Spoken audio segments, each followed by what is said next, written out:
Elden Ring is a massive and challenging game that I've sunk countless hours into exploring. The open world is absolutely incredible. There's so much to discover, and every corner feels like it holds a secret. The combat is tough, but rewarding. Finally beating a boss after trying again and again is such a great feeling. Building your character and finding new weapons and armor is really fun too, and there are tons of options to choose from. It's definitely not easy though. This game is hard, like really hard, and it can be frustrating at times. Also, the story is a bit cryptic and you have to piece it together yourself, which some people might not like. But even with the difficulty and the somewhat vague story, I absolutely love this game. If you're looking for a challenging and rewarding open-world experience, you should definitely give it a try.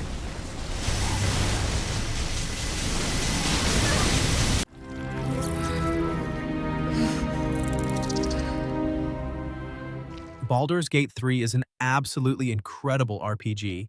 The level of freedom you have in this game is insane. You can make so many choices that actually impact the story and the world around you. The combat is really deep and strategic, plus there are so many different classes and abilities to experiment with. And the characters are fantastic. I got really invested in their stories and their relationships. Exploring the Forgotten Realms is a real treat too. There's so much to discover. It's a huge game though, so it can be a little overwhelming at times, and I did run into a few minor bugs. Also, the graphics aren't always the most cutting edge. But even with those small issues, this is still easily one of the top 5 games from the last 5 years. If you're a fan of RPGs or just love games with deep stories and lots of choices, you absolutely have to play it.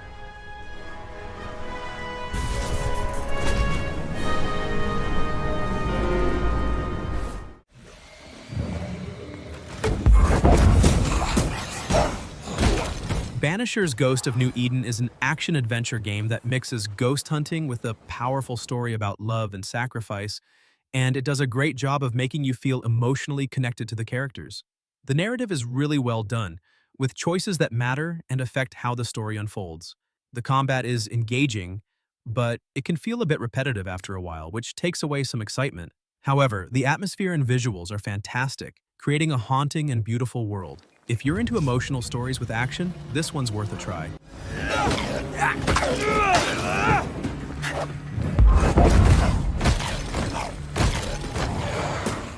This moment forth, thou art arisen. Charge and all. Dragon's Dogma 2 is an action RPG where you create your own character and explore a huge open world full of monsters, quests, and secrets. It's got a really cool pawn system where you can create companions to fight alongside you and even share them with other players online. The combat is really fun and dynamic. There are lots of different classes and abilities to choose from, and it feels great to take down a giant monster. I loved exploring the world, discovering new locations, and meeting all sorts of interesting characters. The story is pretty engaging too. It's a classic fantasy tale with some interesting twists. If I had to mention a little something negative, maybe the graphics aren't the absolute best, but they're still pretty good. But overall, it's a fantastic RPG, and if you're a fan of open-world games with great combat and a lot of freedom, then I definitely recommend it. Think. I think I got this. So I finally got around to playing Final Fantasy VII Rebirth, and I was blown away by how much fun it is. The world is absolutely gorgeous, exploring it is a real treat. Combat is super engaging. Let's finish this. Switching between characters pulling off these awesome combos makes every fight exciting. The story is captivating too. Seeing these familiar characters again with some new twists is just fantastic. They really captured the magic of the original while adding their own spin, which is really cool. Even the side quests are enjoyable. They actually add to the world and the story instead of just being boring filler. Now, it's not perfect, of course. I did have a couple of minor issues. The camera can be a little wonky sometimes, especially in close quarters, and I did run into a few little glitches here and there. Plus, some of the dialogue can be a bit cheesy at times. But honestly, even with those small problems, I thoroughly enjoyed Final Fantasy VII Rebirth. It's a fantastic game, and I would definitely recommend it to any fan of RPGs or anyone just looking for a really fun adventure. Bring it!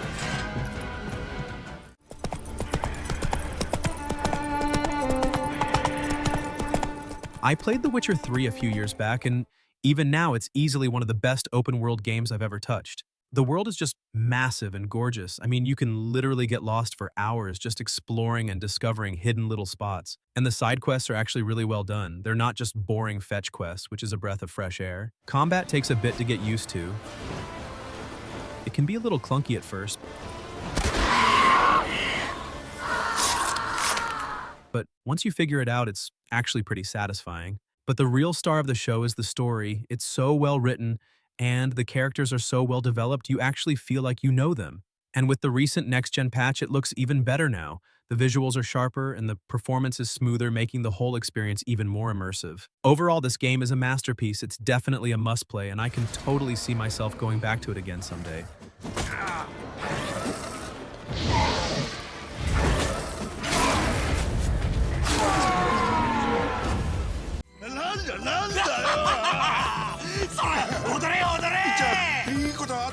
Like a Dragon Infinite Wealth is a turn-based RPG that follows a powerful story with lots of emotional twists and a good dose of humor. The storytelling is fantastic, with characters that are so well written and funny that you can't help but get attached to them. The combat system is strategic and satisfying, though some battles feel like they drag on a bit too much, which breaks the flow. But the mini-games and side activities are so creative and fun that they make up for it, giving you plenty to do outside of the main quests. If you're into RPGs with a lot of heart and humor, it's definitely worth a try.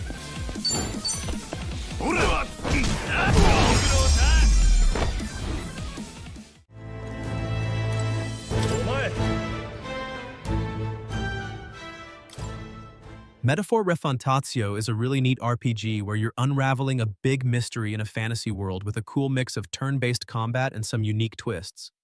The art style is really eye-catching. It's very distinct and gives the game a lot of charm. The combat is strategic and enjoyable.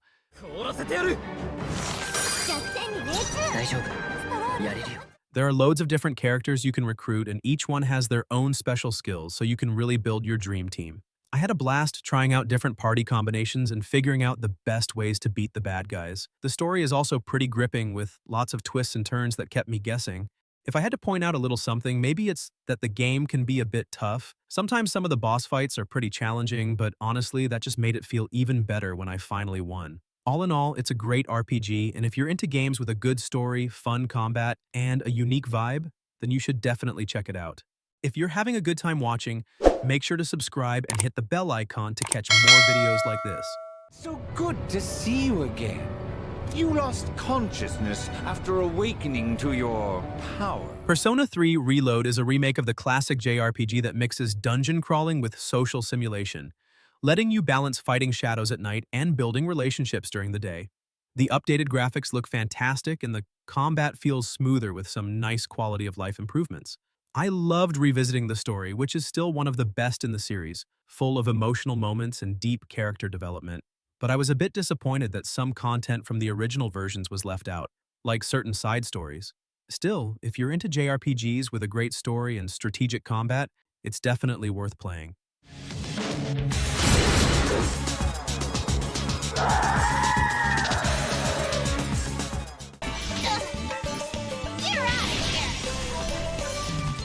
Sakuna of Rice and Ruin is this really cool mix of action, platforming, and farming. You play as Sakuna, a spoiled harvest goddess who gets banished to a dangerous island and has to learn to cultivate rice and fight monsters. The combat is surprisingly deep. There's a lot of different combos and skills to learn, and it feels really satisfying to take down enemies.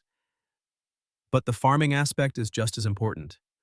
You have to carefully manage your rice paddies to grow the best possible rice, and that rice actually makes Sakuna stronger, so it's all connected.